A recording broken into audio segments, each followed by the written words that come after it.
Hi అండి, welcome to my channel. ఈరోజు వీడియోలో దోశ బ్యాటర్ ఎలా ప్రిపేర్ చేసుకుంటానో చూపిస్తానండి. ఫస్ట్ 1 కప్పు మినపప్పు తీసుకోవాలి. 1 కప్పు మినపప్పుకి 2 కప్పుల రైస్ తీసుకోవాలండి. నేనైతే రేషన్ బియ్యం యూజ్ చేస్తాను. దీనిలో 1 స్పూన్ మెంతులు, 1 స్పూన్ సగ్గుబియ్యం వేసుకొని 2-3 సార్లు బాగా వాష్ చేసుకోవాలి.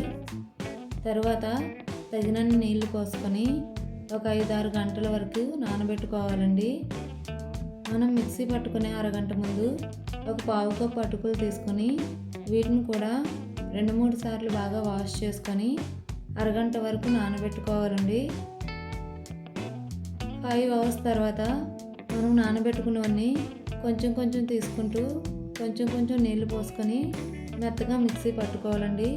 ఇలా మిక్సీ పట్టుకున్నదంతా ఒక గిన్నెలో ఓవర్ నైట్ స్టోర్ చేసుకుంటే రుబ్బు అనేది బాగా పొంగుతుందండి.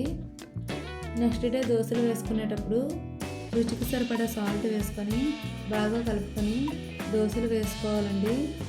దీనిలో మనం అటుకులు సగ్గుబియ్యం వేసాం కదండి, వాటి వల్ల దోశలు అనేవి బయట క్రిస్పీగా లోపల సాఫ్ట్గా వస్తాయండి.